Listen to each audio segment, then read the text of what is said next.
காரணம் என்று கிடையாது. ஆமா, நான் அதாவது தேவைக்கு ரோகிணிக்கும் எட்டாவது பிள்ளையாக பிறந்து ஆயர்பாடி மனையிலே அசோதையிலே வளர்ந்தவன் இல்லையா? அப்படி வளர்ந்து என் அம்மாவை கொண்டான். ஆமா, கம்சனை கொண்டான். தாய் மகனை பொறுக்கி வாயில போட்டுக்கிறேன். ஆமா, எட்டா போடு யானு கேளு. எடுத்து அடி வைக்கிற இடம் குட்டி சேவர் தான். ராசி அது கிடையாது. அப்பனா இருக்கிற நடுநில நாயகன் அதர்மத்தை அழித்து தர்மத்தை நிலைநாட்டக்கூடியவர். ஆமா, அப்படிப்பட்ட இந்த கண்ணனாகப்பட்டவன் எங்க அத்தை வீட்டுக்கு கருணாய காரியத்துக்கு தான் முத போனேன். போயிட்டு அப்படி எப்பதான் கிளம்புறத முடிவு பண்ணிருக்கீங்க? எப்பதான் கிளம்புறது? கிளம்புற நேரம் இருக்கிறது.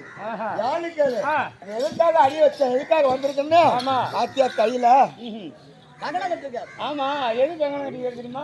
அவர் குடி நிறுத்தத்துக்காக. அது கிடையாது. அதாவது என் தங்கையா இருக்க முடியாது. ஆமா, உமா பார்வதி உமா பார்வதி கபாலத்திற்கு உதிரம் சாடிக்க வேண்டும்.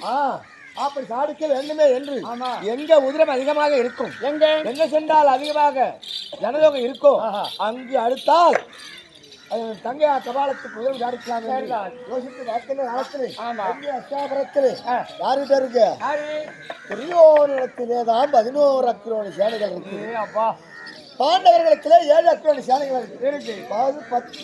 11 7 18 அக்கிரோணி சேனைகள் இருக்கிறது.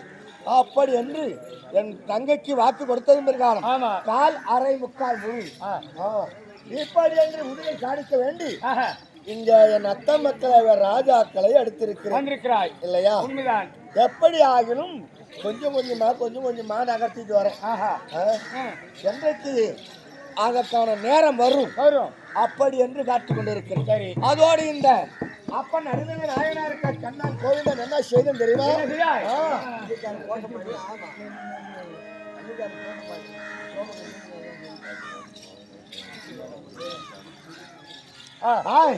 அப்படி இருந்த போதிலும் கண்ணனா கோவிந்தா இருக்க முடியாத ஒன்றல்ல இரண்டல்ல நான் செய்ததெல்லாம் என் தான் பிள்ளையா இருக்க முடியாது, நான் மகனா இருக்க முடியாது.